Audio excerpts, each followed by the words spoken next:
Iran এবং আমেরিকার মধ্যে যে যুদ্ধ পরিস্থিতি সেই অবস্থা এখনো পর্যন্ত টেন্স অবস্থাতেই আছে। ইতিমধ্যেই আমেরিকা এবং ইরানের মধ্যে একটি বৈঠক হয়েছিল ওমানে, সেটা আপনারা শুনেছেন, এবং সেই বৈঠকের পরবর্তীতে ক্ষীণ হলেও একটা আশার আলো দেখা গিয়েছিল। কিন্তু তার পরবর্তীতে আবারও সেই সিচুয়েশন আরো বেশি টেন্সই হয়েছে বটে, কারণ ইতিমধ্যে ভেনেজুয়েলা থেকে মাদুরোকে ক্যাপচার করার পর আমেরিকার এবং পৃথিবীর সব থেকে বড় যুদ্ধ জাহাজ, যেটার নাম হচ্ছে জেরাল্ড এফ ফোর্ড, সেটাকে এখন মধ্যপ্রাচ্যের দিকে রওনা করানো হয়েছে। অর্থাৎ মধ্যপ্রাচ্যে আমেরিকার যে এক বিরাট নেভাল প্রেজেন্স অলরেডি আছে, অর্থাৎ নৌসেনার এক বিরাট উপস্থিতি আছে, তারপর পৃথিবীর সব থেকে বড় যুদ্ধ জাহাজকে এদিকে নিয়ে আসা হয়েছে। কেন?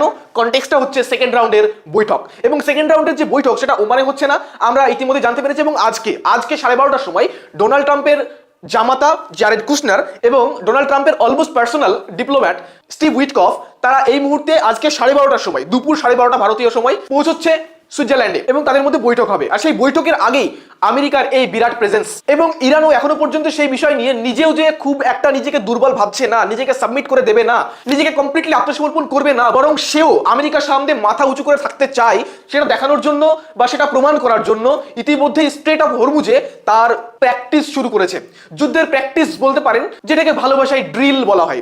এবং এই সেকেন্ড রাউন্ডের সামনে এই যে ড্রিল শুরু হচ্ছে, সেটা নিয়ে আরো একটা কঠিন পরিস্থিতি শুরু হয়েছে, যেটা সারা পৃথিবীতে এই মুহূর্তে প্রচন্ড আলোচিত হচ্ছে। আজকে আপনাদের সামনে আমরা আলোচনা করব কি সিচুয়েশন, ইরান কতটা প্রস্তুতি নিয়েছে, এবং এক্স্যাক্টলি এই নেভাল ড্রিলের ভিতরে ইরান কতটা প্রস্তুতি নিয়েছে, এবং ইরান এক্স্যাক্টলি কি কি প্র্যাকটিস করছে ওখানে, আর সেটা কেন আমেরিকার জন্য খুব টেনশনের বিষয় হয়ে উঠতে পারে, এবং সেটার যৌক্তিক কারণও আছে।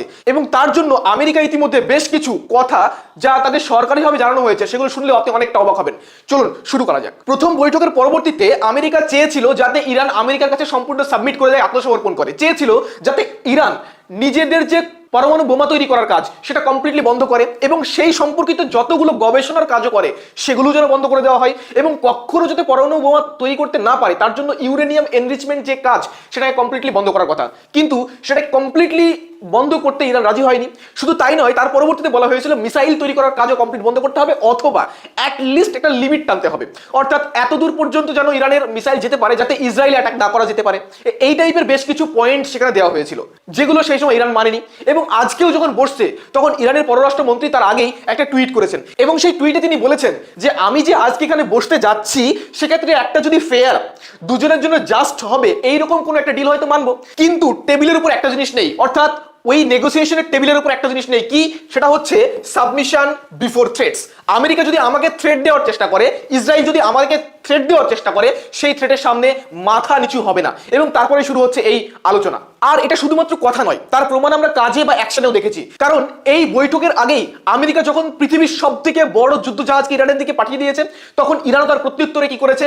ইরান তার প্রত্যুত্তরে ইরানের যে আইআরজিসি আছে, অর্থাৎ যে ইসলামিক রেভলিউশনারি গার্ড, যেটা আয়াতুল্লাহ খামেনির পার্সোনাল কমান্ডে চলে, এবং সেই আইআরজিসি কমান্ড থেকে জানানো হয়েছে যে তারা লঞ্চ করছে একটা ড্রিল, অর্থাৎ একটা প্র্যাকটিস সেশন, যে তারা কিভাবে আমেরিকার সঙ্গে যুদ্ধ করবে তার একটা ছোট্ট বলতে পারেন প্র্যাকটিসের নামে দেখিয়ে দেওয়া, যে we are capable, we can do, আমরা পারি, এবং আমেরিকাকে ভয় করি না, তার সঙ্গে কিছুটা হলেও মাথা উঁচু করে লড়তে পারবো, সেটা দেখানোর জন্য একটা প্র্যাকটিস সেশন। এবং সেটা শুরু করেছে ইতিমধ্যে স্ট্রেট অফ হরমুজে। এই যে পজিশনটা স্ট্রেট অফ হরমুজ, এটা খুব ইন্টারেস্টিং। কেন ইন্টারেস্টিং? কারণ এই স্ট্রেট অফ হরমুজ পৃথিবীর সমস্ত বিজনেসের জন্য সব থেকে গুরুত্বপূর্ণ পয়েন্টগুলোর মধ্যে একটি। কেন? সেটা বোঝার জন্য আপনাকে দেখতে হবে স্ট্রেট অফ হরমুজটা এক্স্যাক্টলি কোথায়। এটা হচ্ছে স্ট্রেট অফ হরমুজ, এটা হচ্ছে ইরানের ঠিক পাশেই একটি প্রণালী। আর পৃথিবীর অধিকাংশ বিজনেস বা ট্রেডের জন্য যে সমস্ত ভেসেলগুলো যায়, জাহাজগুলো যায়, সেগুলোকে এই রাস্তায় পার করতে হয়। শুনলে আপনি অবাক হবেন যে সারা পৃথিবীতে সমস্ত মানুষের যত ডিমান্ড, যত কিছু আসে এক দেশ থেকে অন্য দেশে যায়, তার 20% শুধুমাত্র এই স্ট্রেট অফ হরমুজকে পার করে আসতে হয়। আর এই স্ট্রেট অফ হরমুজেই ইরান এবার তার প্র্যাকটিস সেশন শুরু করেছে, ড্রিল শুরু করেছে। আর এই ড্রিলটার মানে কি? সে আমেরিকাকেও ভয় দেখাচ্ছে, যদি আপনি আমার এখানে অ্যাটাক করার কথা ভাবেন তাহলে যুদ্ধ তো হবেই, তার সঙ্গে স্ট্রেট অফ হরমুজটাকে আমি কমপ্লিট বন্ধ করে দেব। আর সেটাকে আরো বেশি ক্লিয়ার করেছে এই ড্রিলের নাম দিয়ে। তিনি নাম কি দিয়েছেন? Smart control of strait of Hormuz. আমি স্মার্টলি এই স্ট্রেট অফ হরমুজকে ক্যাপচার করতে পারি। এবং আপনারা জানেন এর আগে যখন জুন মাসে একটা যুদ্ধ হয়েছিল আমেরিকা এবং ইসরায়েলের সঙ্গে ইরানের, আর সেই সময় ইরান সরকারিভাবে পার্লামেন্টে পাশ করে রেখেছে স্ট্রেট অফ হরমুজ যে কোনো সময় ইরান ব্লক করতে পারে তাদের সরকারি আইনে, তাদেরকে একটু সময় লাগবে না, পার্লামেন্ট আইন পাস করতে হবে না। আর এই পজিশনে যদি একবার যায় তাহলে সারা পৃথিবীর সমস্ত কিছুর দাম ডেঞ্জারাসলি উপরে উঠে যাবে।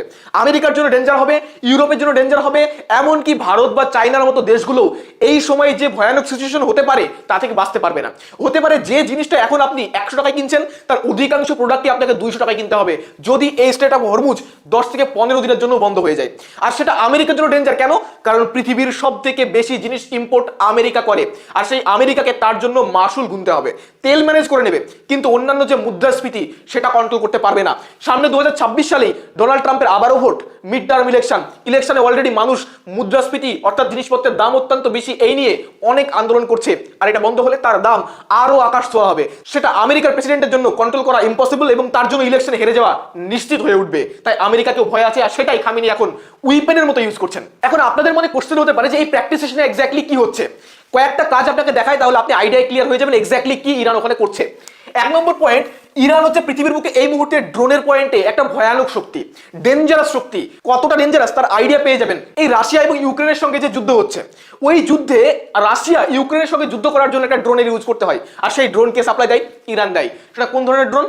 Shahid quality drone. আর এই যে ড্রোন, এই ড্রোন ইরান নিজে তৈরি করেছে, নিজের দেশে তৈরি করেছে, অন্য কারো কোনো সহায়তা ছাড়া তৈরি করেছে। তো ইরান ড্রোনে এতটাই শক্তিশালী, এখন সেই শক্তিকে ইউজ করে ইরান দেখাচ্ছে যে সে আমেরিকার সমস্ত জাহাজের জন্য কতটা ডেঞ্জার হতে পারে। এই হালেই 2 সপ্তাহ হয়নি এখনো যখন আব্রাহাম লিঙ্কনের দিকে একটি ড্রোন পাঠানো হয়েছিল ইরানের তরফ থেকে, আর সেই ড্রোনের নাম ছিল শাহিদ 139, এবং সেই ড্রোন গিয়ে আব্রাহাম লিঙ্কনের কমপ্লিট ডেটা চুরি করে নিয়ে চলে এসেছিল। এই একটা ড্রোনে, খুব অল্প টাকায় তৈরি হওয়া ড্রোন, এবং তার পরবর্তীতে নিজের সিকিউরিটি বাঁচানোর জন্য আব্রাহাম লিঙ্কনকে ওমান উপসাগর থেকে আরব সাগরে পালিয়ে যেতে হয়েছিল। তো এই যে এর ড্রোন, সেই ড্রোনগুলো কিভাবে ইউজ করবে, কোন পজিশন থেকে ইউজ করবে, কিভাবে ইউজ করবে, তাকে সুইসাইড বোম হিসেবে ইউজ করা যাবে কিনা, করলে কোনভাবে করবে, তার এক্স্যাক্ট সমস্ত মাপযোগ করার কাজটা কমপ্লিটলি এই মুহূর্তে করছে ইরান, আজকে এই মুহূর্তে করছে। এবং তার সঙ্গে সঙ্গে শত্রুপক্ষের যে সমস্ত জাহাজগুলো এসেছে তাদেরও অনেক ডিফেন্স সিস্টেম আছে, তাদের অনেক ইন্টেলিজেন্স সিস্টেমও আছে। তারা কি করে ইরানের ডেটা নেয় কি হচ্ছে না হচ্ছে, এবং সেই সমস্ত সিস্টেমগুলোকে, সেই সমস্ত কম্পিউটারগুলোকে কমপ্লিটলি ব্লক কিভাবে করা যেতে পারে, অকেজো কিভাবে করা যেতে পারে, হ্যাক কিভাবে করা যেতে পারে, তার জন্য অ্যাক্টিভলি কাজ করছে ইরান এই মুহূর্তে। ফর এক্সাম্পল আপনাকে একটা উদাহরণ দিতে পারি, যেমন ইতিমধ্যে আরব সাগরে উপস্থিত এই যে আমরা দেখতে পাচ্ছি আব্রাহাম লিঙ্কন, অনেক ডেঞ্জারাস একটি যুদ্ধজাহাজ আমেরিকার পক্ষ থেকে এসেছে। এখন এই আমেরিকার যুদ্ধজাহাজকে যদি ইরান অ্যাটাক করে বা অন্য কোনো দেশ থেকে অ্যাটাক করে তাহলে এটা তো ভেঙে যাওয়ার কথা, কিন্তু ভাঙে না কেন? সে তো আজ 40 বছরের অধিক সময় ধরে সমুদ্রেই ঘুরছে। তার পিছনে একটি বড় কারণ হচ্ছে এই একটা ডিফেন্স সিস্টেম।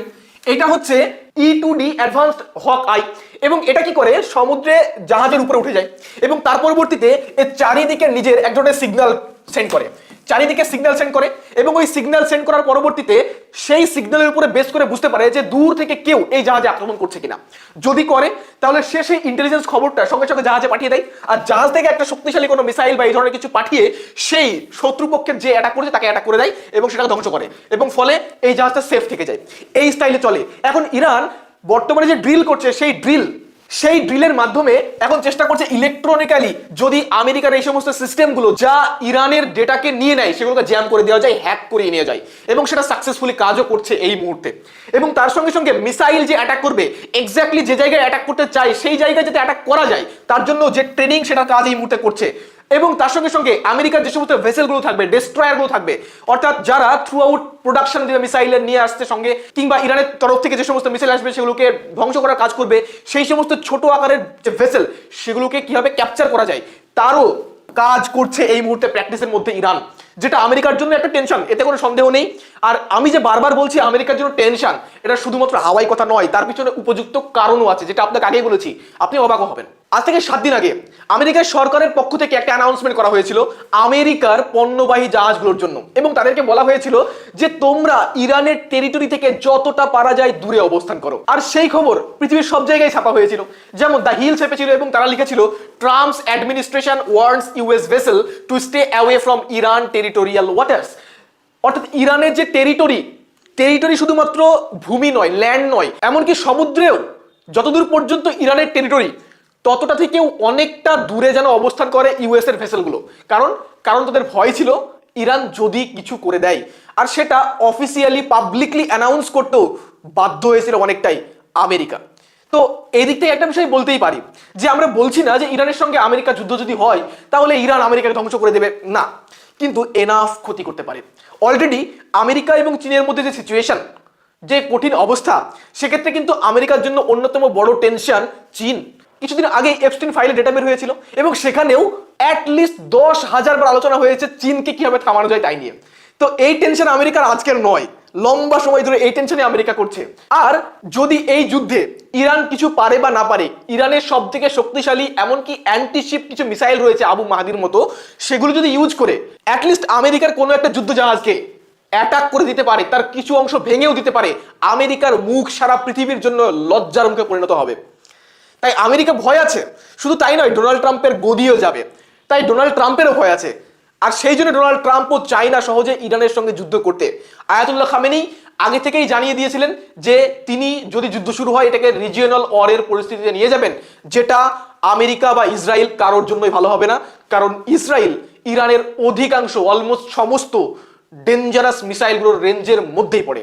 এখন বড় কোশ্চেন, আজকে যে মিটিং হচ্ছে সুইজারল্যান্ডে জেনেভাতে ওমানের এমবাসিতে, সেখানে কি হবে? সেখানে ইতিমধ্যে নিজের ঘাড় উঁচু করেই উপস্থিত হয়েছেন ইরানের পররাষ্ট্রমন্ত্রী এবং আমেরিকার পক্ষ থেকেও উপস্থিত হয়েছে ডোনাল্ড ট্রাম্পের জামাতা এবং একজন ডিলার বলবো, স্টিভ উইটকফ। এখন সেটা 12:30টায় তারা উপস্থিত হবার কথা, তারা হয়তো ইতিমধ্যে হয়ে গিয়েছে, আলোচনা হচ্ছে, আলোচনার পরে কি হয় সেটা খুবই গুরুত্বপূর্ণ হতে যাচ্ছে ইরান আমেরিকা যুদ্ধ পরিস্থিতির ভবিষ্যতের পয়েন্ট অফ ভিউ থেকে। আমরা সেটা নিয়েও আপডেট নিয়ে আসবো, আশা করি সঙ্গে থাকবেন।